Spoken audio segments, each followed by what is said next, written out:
Ladies and gentlemen, we have ABS and I do believe predominantly Steve Freed, the soon-to-be departing Steve Freed, to thank for bringing us our international opening speaker, Dr. Denny Funk. Denny is currently the Group Chief Scientist at Genus in the US, and he was described to me last night by the NHIA's Carol Miller as the person she knows as being most capable of taking an extremely complex subject and making it beautifully easy to understand, which makes him, I think, the most perfect person to open the conference and explore with us if genomics really is the shiniest new tool in the breeding toolbox. Would you please welcome Dr. Denny Funk.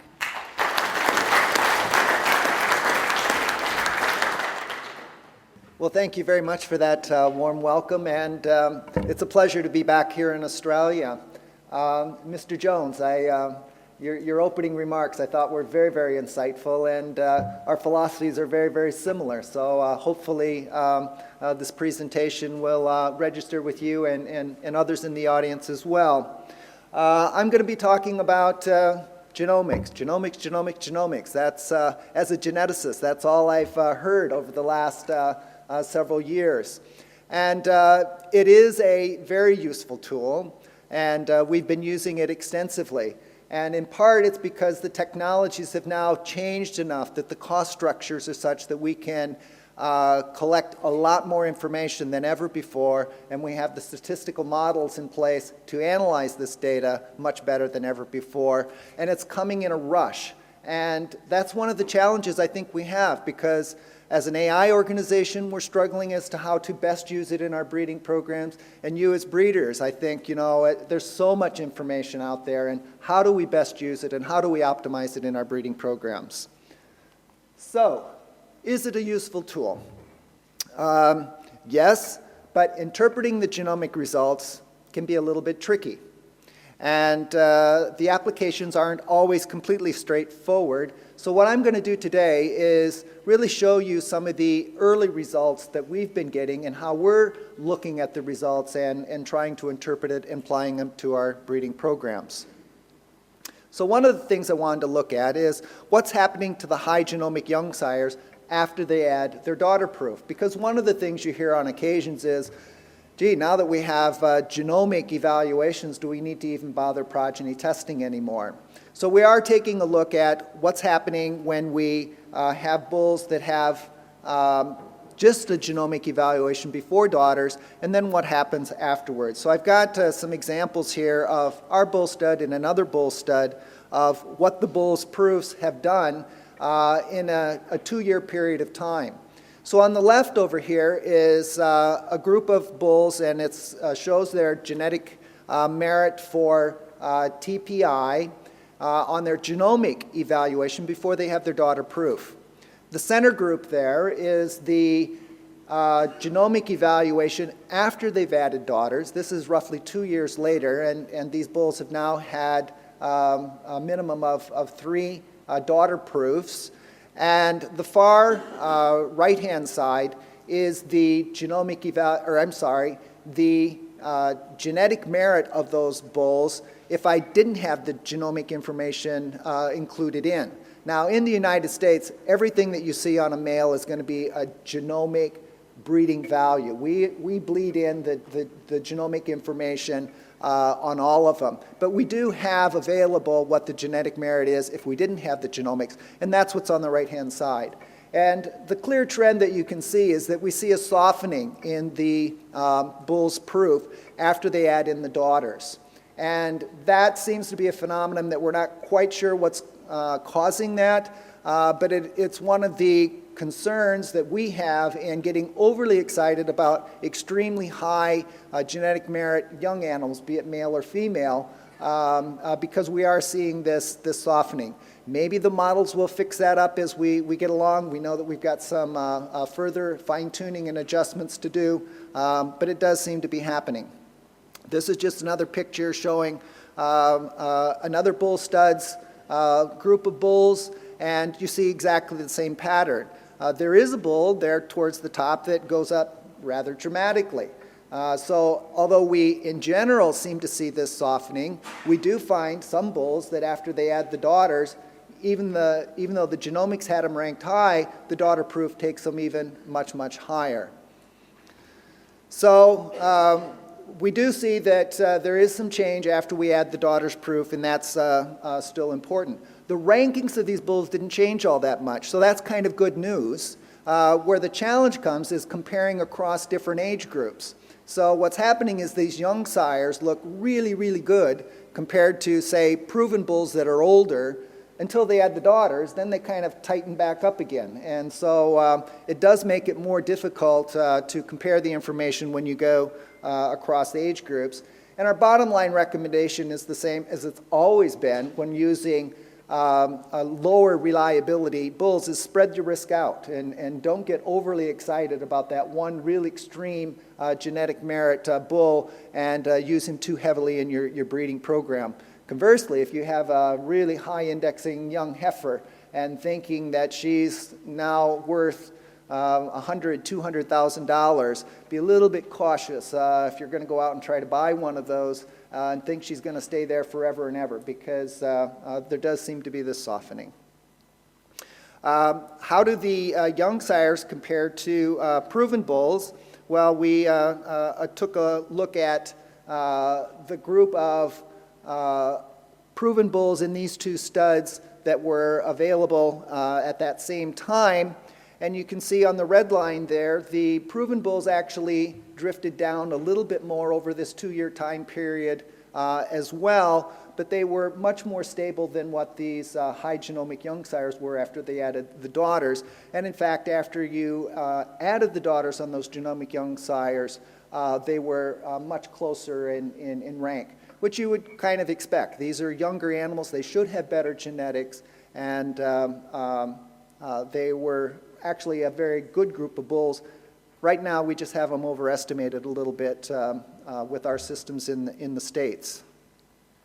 So they did decline, both groups, and the proven bulls were just more stable, and again, the recommendation to spread out the risk. Now, is it even necessary to progeny test the bulls? So what we did is looked at the proofs of bulls over a longer period of time. So I've got two examples. I'll kind of focus on one, and I have a second one that's more recent data to see is anything changing dramatically from what we saw when we originally looked at it. So my first example is looking at some bulls that were progeny tested back in 2003. This is from an industry standpoint in the United States. I had 370 bulls, and these were bulls that we did their genomic evaluations on them. And now they had daughter proof. So it's in 2008, after they've added milking daughters. And let's take a look at what's happened with those bulls. So the starting PTA value of average for these 370 was this value. They softened a little bit. This is what we tend to see as we saw it before. It continues to happen. The top 10% of after they had their daughter proofs came out at 1,682 points. Okay, so these are the 37 bulls that had the highest daughter TPI evaluations. Originally, they had a proof of 1,488. Now, what about if I had selected just the top 10% based on genomics? Well, they started out at 1,648, a really nice number. When they added the daughters, they had drifted down to 1,471, and 10 of these 37 bulls actually were still in the top 37. So that's a pretty good strike rate, actually. 1 in 4 is pretty good. But what about just genomics or parent average without the genomics? Well, that's always been a pretty good tool as well. And on that example, they started out at 1,631, the top 37 on just parent average. And they ended up at 1,425, and 8 of those bulls were in. So we had a little over 20% strike rate on traditional breeding values. So the genomics is a step in the right direction. It was improving, but it didn't get all the information. We still gathered more information from that progeny test. And a way to look at it maybe on a graph is that on the far left is the average for those 370 bulls when we started. Those top 10% parent average bulls ended up at 1425, and 8 of the 37 made it into the top 10% group. That next group in their top 10% genomic bulls had a higher average. They averaged at 1471, and then had 10 of the 37 bulls in that top group. But that gap in there yet is still what I call the value of the progeny test. We're still getting a lot of additional valuable information coming in from those 100-plus daughters above and beyond what we had on just the genomics. Now, I go through in the proceedings with another example, updated it, looking at bulls sampled in our stud from 2005 and 6. There was 276 bulls here, and did exactly the same exercise. What did they do? And looking at the genomic parent average versus just regular parent average. And in this example, 8 of the 28 bulls, or 29% of them, made it into the top 10% after daughter proof, and 7 of the traditional ones made it into the top 10% after their daughter proof. And a little bit interesting is that there was only 1 bull that was an overlap between these two groups.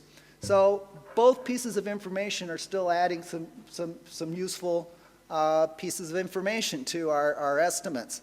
What is more clear, and the ones that tend to not get into our program anymore, is if they're low on parent average and low on genomics, then that's pretty much a death knell on those. It gets more difficult if they're really high on genomics but parent average wasn't so good, or vice versa, as to what to do. The real winners, of course, that are the ones that are high on both groups. And this is just the graphic again, and it's very, very similar to the one we saw from the earlier time period. So genomics is doing a slightly better job of predicting future daughter performance. Young sires have always been a good source of genetics. And I sometimes get the idea that, oh, now that we have genomic proofs on these young sires, we can use them. And, well, we could have always been using them in the past. They've always been highly selected for good genetic merit. But we do have better prediction now with the genomics than what we had before. Now, what about using young sires as sons? One of the things that we want to do is to speed up the generation interval by using younger parents. And so therefore, if you can then select these high-ranking young sires to use as sires as sons, lower the generation interval, and we should be able to make faster genetic progress. So I took this same example from this more recent time period where we looked at these 276 bulls, and here I've actually listed them by name. These are the top 10 high genomic young sires from that class that was in 2005 and 6, and I show what their genomic TPI value was back in 2006. One of the things that you may see right away if you look at the sire column is that there's not a lot of diversity there. 7 of the 10 are Omans. You've got a Shottle and a Ramos and a Lynch. And that's one of the, I would say, challenges that we're seeing with the genomics. We had kind of hoped that by having genomic information now, we could find those really true genetic outliers that had a different pedigree and use that to actually help address some of the concerns we have with inbreeding. And right now, we're just not seeing that. And I've got another example a little bit later. But the animals that are ranking very, very high seem to come from these few parents that are also ranking very high. And therefore, we're seeing maybe even a bit more narrowing of the base than what we had seen before.